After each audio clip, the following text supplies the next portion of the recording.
தமிழ் செய்திகள். இந்த வாரம் திவினஸுக்கு கோல்டன் கொடுத்திருக்கிறாங்க. அவர் தொடர்பாக பல பாராட்டுக்கள் குவிந்து வருகின்றன. இசை ஜம்பவானை கொண்டாடிய சரிகமப செலிப்ரேட்டிங் லீஜெண்ட் நிகழ்ச்சியாக இது பார்க்கப்படுகின்றது.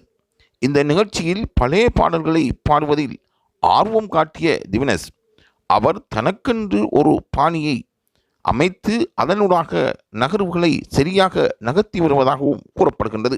பலம் இசை ஜம்பவான்களின் பாடலை பாடுவது அவருக்கு மிகவும் பிடித்தமானதாகும். இசை உலகத்துக்கு அவர் கிடைத்த வரம் என்று நடுவர்களும் கூறியிருக்கின்றார்கள். திறமையாக அவரின் பாடலை பாடி வருகின்றார்.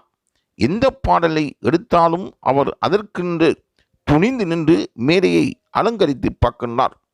அவருக்கு இசையில் இருக்கின்ற விருப்பமும் அந்த பாடல் மீது இருக்கின்ற ஆர்வமும் அவரை முன்னேற்றியிருப்பதாக நடுவர்கள் கூறியிருக்கின்றார்கள்.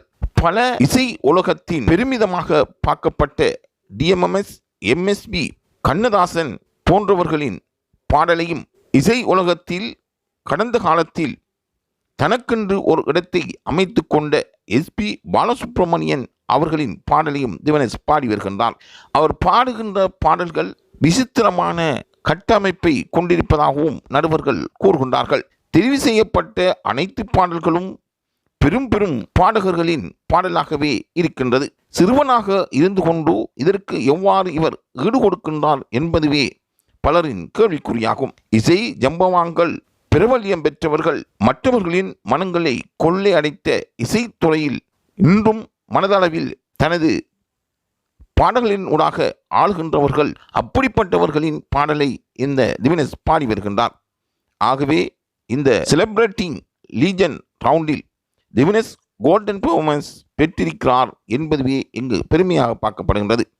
ஆகவே வெற்றியின் இடத்துக்குள் அவர் உள்நுழைந்திருப்பதை லைவ் தமிழ் செய்திகள் பாராட்டுகின்றன.